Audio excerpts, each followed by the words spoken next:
What's going on, guys, and welcome back to another episode of my next gen career mode. This is episode number 115, and we start today's episode off with two international friendlies with Germany here. We faced Chile, and Chile without Brian Carrasco, and we drew this game one apiece. They scored a late goal after we scored in the first half, and we then took on Norway here in the second international friendly, and well, just like the first game, Norway with Nyland in goal, some career mode nostalgia here. Just like the first game, we took the lead in the first half, and then we conceded a late goal, and the game finished 1-1. So 2-1 draw, 2-1-1 draws. Very frustrating to throw them both away in the second half of the game, but they're international friendlies; they don't matter, and there you go. I have said as well during the season that we will be ending the series with Germany in the World Cup.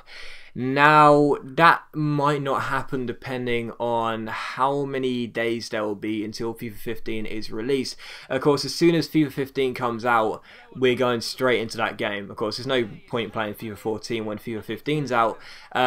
So I don't know whether we'll be able to finish the season with Germany, whether we'll get time to do that. So I thought I'd clear it up straight away, because I know I've said that we'll finish with Germany, but I'm not entirely sure. It depends on how many days are left until FIFA 15. If there's 1 or 2 days left, then sure, I'll play the tournament and upload it. Otherwise, we'll just end with Hertha Berlin, and that'll be that. It doesn't really matter anyway. Like, I'm not really... Like, it could be good fun playing with Germany, but, you know, if we do miss it out because there's not enough time, I'm not going to be that fussed. But, anyway, we took on Werder Bremen here for the first game of today's episode, first game of 3 today, and we take them on the Olympiastadion, and well, they must have been really fearful coming here, because obviously we faced them just a few weeks ago, and we thrashed them by 8-1, and so when Jerome Boateng scored his first goal for the club in the 30th minute, really nice finish there, our centre-back who plays right-back, smashing the ball in to the far corner with the outsider's right boot. We made it 1-0, and they must have been sitting there thinking, are we going to go and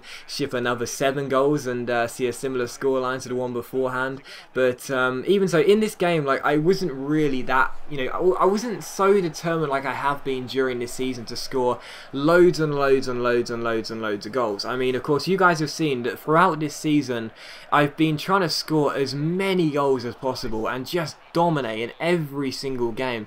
But, you know, in this game, I was doing, I wouldn't say the opposite, but I was sitting there thinking to myself, I don't really need to go all guns blazing, because no disrespect to Werder Bremen, but after beating them 8-1 with a backup side, the reality was we were probably going to win this game with ease. And, you know, Sidney Sam comes forward here, he couldn't score, and it was still 1-0, and he scored 4 against Frankfurt, but couldn't score there. It was still 1-0. I wasn't really that tempted to just, you know, go overload and smash everyone forward and look for as many goals as possible. I had a few chances here and there. Lasogga hits the post from this drive, which almost caught the goalkeeper out. But, you know, I didn't really do anything mind-blowing. I didn't do anything too serious. Like, I just sort of passed the ball around and controlled the game. From the moment we scored with Jerome Boateng in the 30th minute, all the way up here to the 85th minute, as Goretzka plays the ball forward towards Toni Kroos, who gives it to Lasogga. They play a quick give and go, and Kroos ends up putting this shot wide. I should have scored this. It was a really bad miss. Sorry, no, the shot was saved, but I should have scored. It was still a bad miss regardless. The game did finish 1-0, and I guess the best way of explaining it was that in that game I was just having a rest. I had so many games during this season where I was just sweating, holding the controller, saying, let's get another goal, let's get another goal. Whereas in this game I was thinking, yeah, we scored a goal, Boateng. That's all we need. Do you know what I mean? We'll get the win. Werder Bremen didn't have a single shot on target in the entire game. I knew we'd get the win, and we did. So, you know, it was quite a basic performance. And yes, it would have been nice to have won by 3 or 4 goals, which we're obviously capable of doing. But to be honest, I just wanted to give the players a rest. They obviously played in midweek on international duty. Give the players a rest, and just you know, make sure that we're... I mean, it's not the fact that I get bored of winning every game by so many goals. It's not like I'm making it out to be the easiest thing in the world.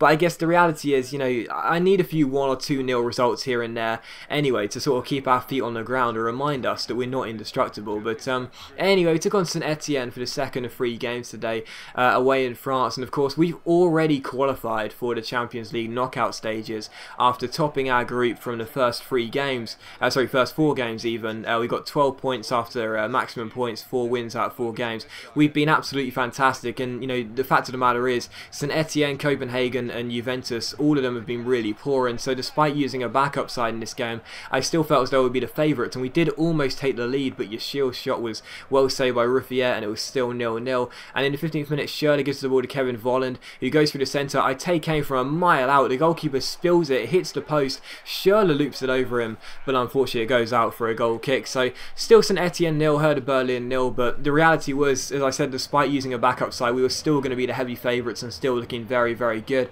St Etienne did have a good chance here, but Baumann made a good save, starting ahead of Manuel Neuer in this game, tipping the ball behind for a corner, but let's be honest, had he not saved it, I would have been asking a lot of questions.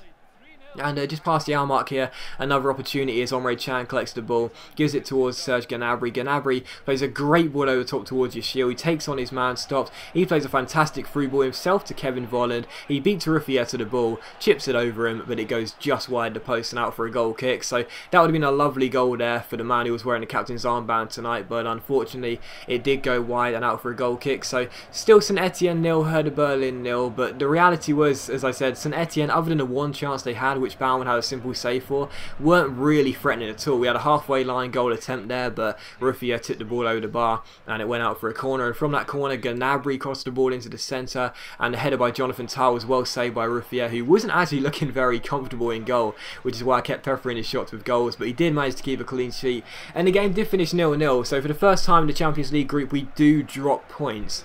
But as I said, it doesn't matter because we've already qualified for the knockout stages. And we don't need to worry about, we could have lost that game and we'd still be okay. So it doesn't matter. We did draw the game 0-0. At least we didn't concede a goal either. And as you can see, Juventus thrashed Copenhagen by 3-0. So we'll take on Juventus away in Italy for the last game of the group stage. But of course, we've already finished as group winners, so it doesn't matter what happens there. But we saw as well La Soga, again, just one of those really frustrating emails. I know I didn't have to show them, but I do want to show them regardless, just to show you how infuriating they can be. La Soga, one of the best players in the world, the best player of the side, Germany's best player, well, again, one of Germany's best players. I keep forgetting there are some better players than La Soga, if you can believe that. Again, says that he's not getting enough game time, and I was sitting there thinking, you didn't have to play in that game. You know that you got dropped for an obvious reason, but I don't know. But still, we took on Stuttgart here for the third and final game of today's episode, and Stuttgart have actually done quite well, as you saw by the league table there. They had a very good very good first half of the season, and there's no reason why they couldn't be challenging for the title come the end of the year. But there's always one or two teams like this in the Bundesliga that they start off quite nicely and then they fade away. Last year it was Borussia Mönchengladbach, the year before that I think it was Schalke, the year before that was Frankfurt, I think. There's always one or two teams that will start off really nicely in the first half and then they'll fade away. So Stuttgart have had a good first half of the season, but that eventually they'll probably start to drift away from the pack a little bit. But in the 45th minute, a good chance fell here as Marco Reus fake shot around his man, went down the left hand side. He had the pace to beat Sakai, kept on going, quick little Berber spin, cuts inside and shoots and scores as well. So Mr. OP Marco Reus gets the goal and makes it Stuttgart 0, Hertha Berlin 1. Pretty good nickname there for an overpowered player, Mr. OP. He makes it 1-0 and we're in front in this game just before half time. And in the second half, Stuttgart tried to respond in the 52nd minute. Maxime collects the ball here and shoots on the half volley, but it's quite a comfortable save for Neuer, and from that we launched the ball forward towards La Soga, who is all alone. That's why I love Neuer. He's got such great kick in. La Soga is all alone. He does get a shot, well, he tries to get a shot away, sorry, and he gets taken down and also gets an injury as well. And I thought that was a penalty personally, but the referee didn't give it, and La Soga did pick up a knock, but thankfully it's not a serious one and he won't get an injury. It was just a knock for the rest of the game, but he'll be okay to play the next one. So thought I should have been given a penalty there and wasn't, and that was quite frustrating, but maybe it was debatable regardless. But Stuttgart almost levelled there, but the shot went wide and it was still 1-0. And in the 78th minute, Khedira gets onto the ball. Rani Khedira plays it forward towards Didavi, who goes through one-on-one and does equalise for Stuttgart with just under 12 minutes to go. So Stuttgart back on level terms. Frustrating goal to concede. My defending there, yes, you don't need to tell me, was really, really poor. I sucked out some players. I didn't seem to be